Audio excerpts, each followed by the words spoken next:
ጌታቸው ዳገሊጽ እኮ ምዕራብ ትግራይ ዘመሓደሮ ብዘየገድስ አነ ኸብደይ ክመልኤ ሶልክም እተው ኢሉ ሱቂሎም ተኣተውን ኣብ ሓረርቶም ኣይንኸድን ኢሉ ህዝቢ አጀንዳኦም ኮይ ነግሩና አለው ምንም ዝተኸወለ አጀንዳ የብለውምን እቶም በብሔራው ሕደት ዝፍለጡ ሰባት ካፍት ናይትማልን ላዕሊ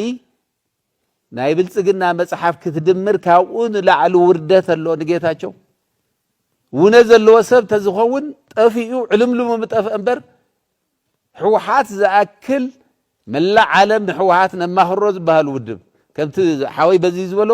ኣብ ፕሮግራሙ ኣብ ዓላሙ ዝመሓየሽ ወላ እኳ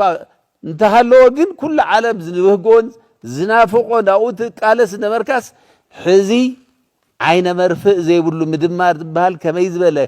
ይዝብል ሰብ ካብዚ ንላዕሊ ምብካት ሙማት ብደውካ የለን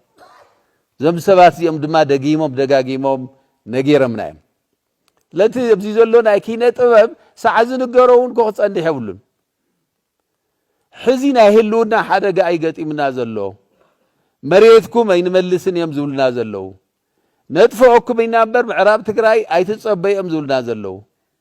ካብ ቀደም ብዝኸፈአ ክነጥፍዖኩም ኢሉ ይፍክረልና ኣሎ ነዚ ፈኸራዚ ዘብዘሎ ኪነት ብዝተፈላለየ መንገዲ ገጅፍ ዓቕሚ ኣለዎ እሞ ንብሔራዊ ሓድነት ዓቕሚ ብዘይኸውን መንገዲ ስራሕ ይኮታ አጀንዳ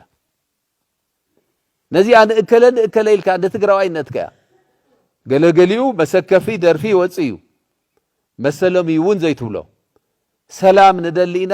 ንደሊኢና ንዓረረ ይተፈጠርኩን ይበሃል ነገር ኣሎ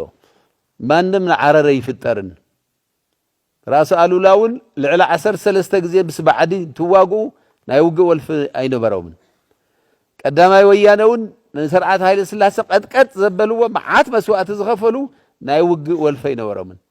መንነትና ሕሊፍና ኣይንህብን ትግራዋይነትና ሕሊፍና ኣይንህብን የሚለው ሕዝውን ወይ መንነትካ መኽባርያ ወይ ድማ ዝድላይ ምዕራብ ይውሰድዎ ተደልዮም ራያ ይውሰድዎ ተደልዮም ጸለምቲ ይውሰድዎ አነ ከምዝ ተዓሲበ ወይ ተበቲነ ክነብር ዝብል ትግራዋይ እንተልዩ ሰዓታ ምርጮ ትኸውን ነዚ ድማ ብሔራዊ ክብርታትና ይፈቅድን መንነትና ሕሊፍና መሃብ ኣይለመድናን ነዚ ክቡር መስዋዕት ንኸፍል እምበር ኣይለመድናዮን ይዝባሃል ዘሎ ስለዚ እቲ ብሔራዊ ሓድነት ንምውሓስ